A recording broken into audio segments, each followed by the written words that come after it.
ఆంజనేయ స్వామికి కూడా పెళ్ళైంది. ఆయన భార్య పేరు సువచ్చలాదేవి. హనుమంతుడు బ్రహ్మచారి కదా, మరి పెళ్ళెప్పుడు చేసుకున్నాడు, ఏం జరిగిందో తెలుసుకుందాం. హనుమంతుడి యొక్క గురువు సూర్యదేవుడు. ఆకాశంలో తిరుగుతూ ఆయన దగ్గర అనేక విద్యలు నేర్చుకుంటాడు. ఆపై నవవ్యాకరణాలు కూడా నేర్చుకోవాలనుకుంటాడు. అవి నేర్చుకోవాలంటే వాళ్ళకి ఖచ్చితంగా పెళ్ళై ఉండాలి.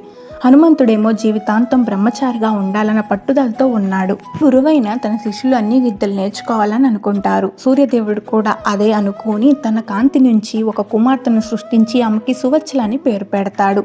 నా కాంతి నుంచి వచ్చిన ఈమెని నువ్వు తప్ప ఎవరూ వివాహం చేసుకోలేరు, నువ్వు నాకు ఇచ్చే గురుదక్షిణ ఇదే అంటూ ఆంజనేయుడితో వివాహం జరిపిస్తాడు.